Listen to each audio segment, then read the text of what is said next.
Once upon a time, that's the way many fairy tales begin, and it's the way the one in Sumter began. Once upon a time, in the early 1800s, there was a marshy area at the edge of town that was dammed up to create first Mill Pond and the flooded area we now know as Swan Lake.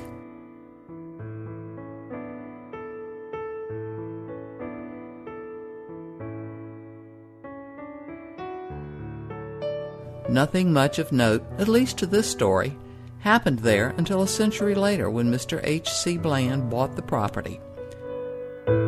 He proceeded to plant lots of cypress trees, the longest-lived tree east of the Mississippi, with some documented at 1,600 years old, and berry-producing shrubs to feed wildlife.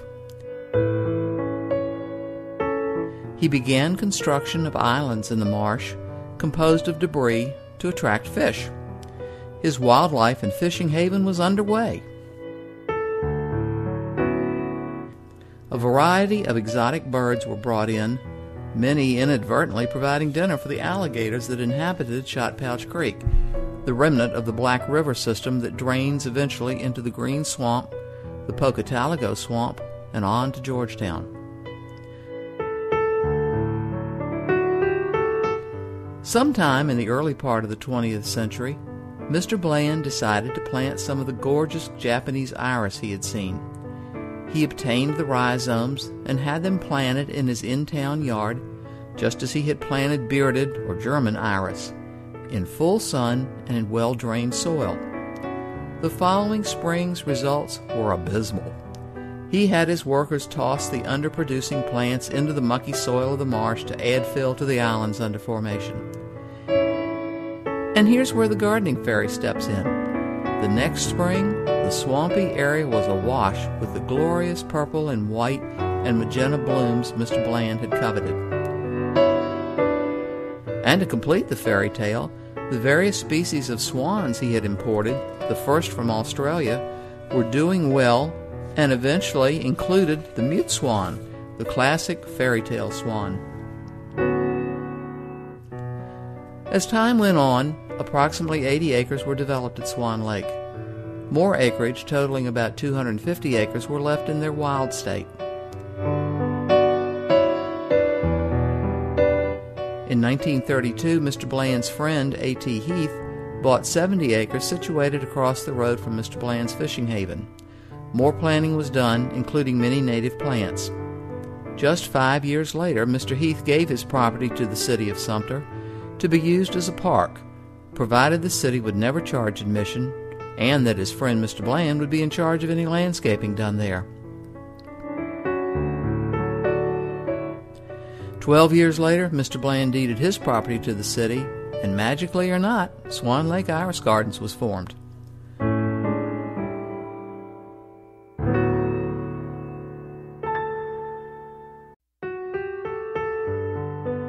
Often referred to as the jewel in Sumter's crown, it is truly an area any city would covet.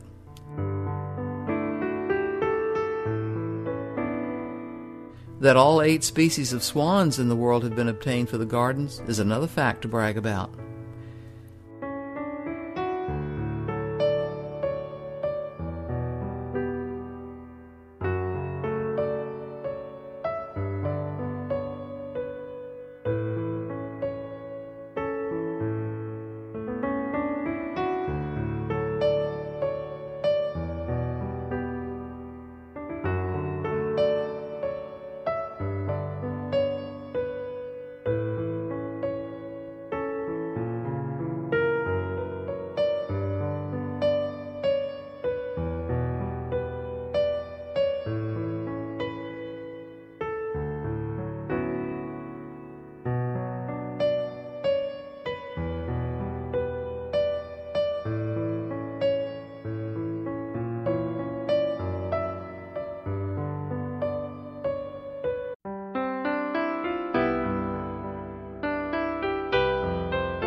In 1994, a generous gift from the McDuffie family provided the pedestrian overpass that allows a safe crossing of Liberty Street to the Bland Gardens.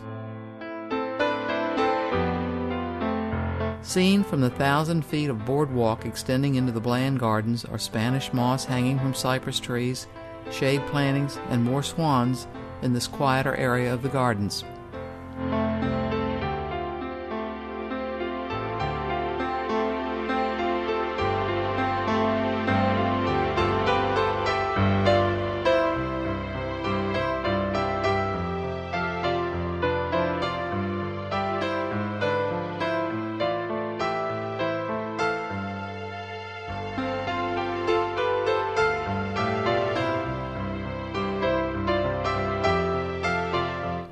Many changes have taken place in the past dozen years or so.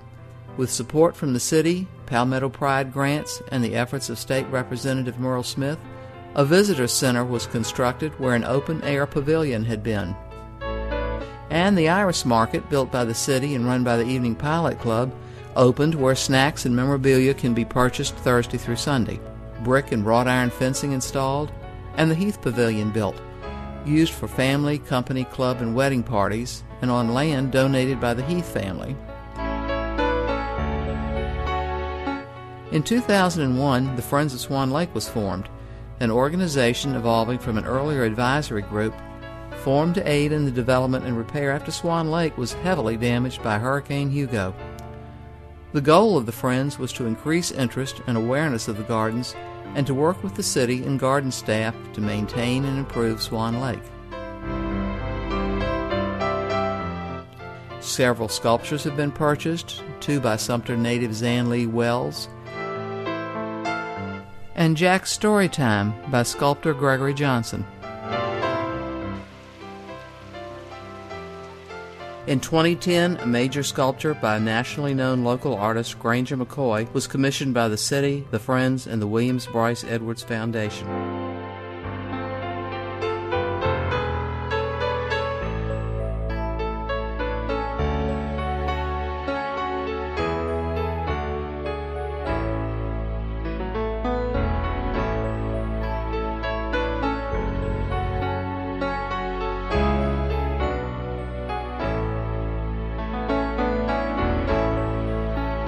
In 2006, 2 large greenhouses, a gift from the Friends, were installed by the city and have been the main source of flowers for both Swan Lake Gardens and numerous flower beds all around Sumter. A coloring and activity book generated by the Friends has entertained and instructed many young visitors to the gardens.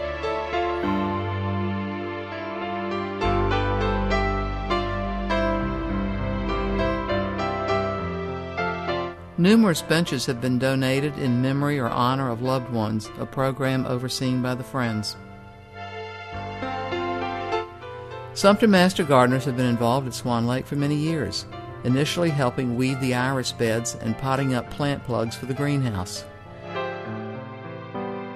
In the past several years, they have assumed the care and tending of 3 specialty gardens: the Braille or Sensory Garden, the Chocolate Garden,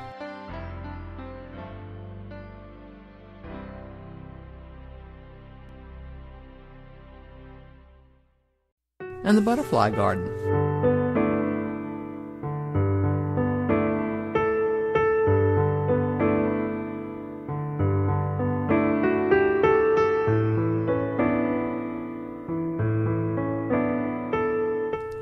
Two specially designed benches in both of the latter gardens have been installed, with the Butterfly bench providing a photo op location for the Fairy Book princesses heading to their high school proms. The first year it was installed, it necessitated a hard paths installation to replace the heavily trodden grass.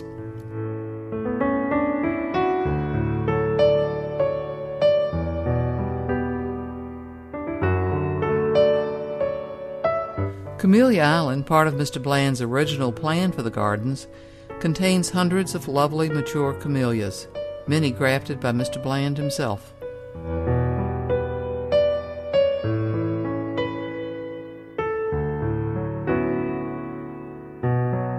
Talking trees were installed in 2007. This is an audio program designed to deliver information on various aspects of the gardens to those walking the paths.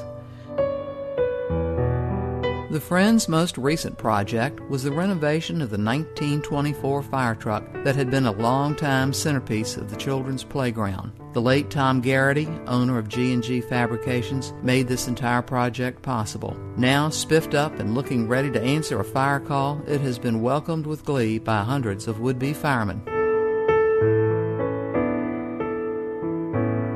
From the glorious light display during the holiday month of December,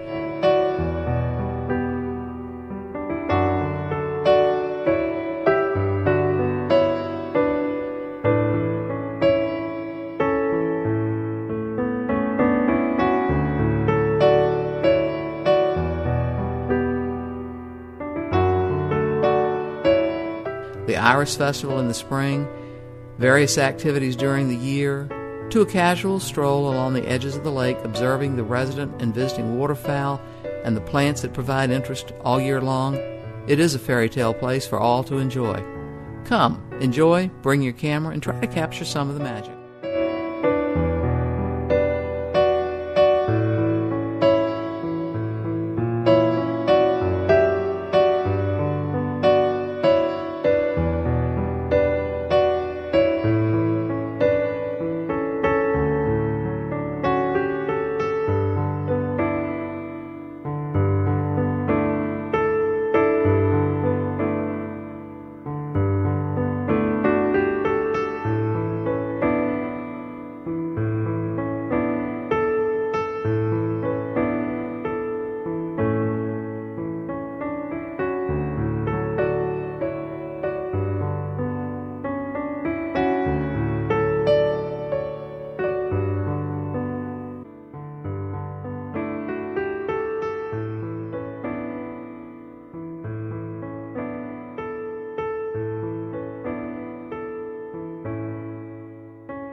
The magic most definitely is there. Come and experience it for yourself.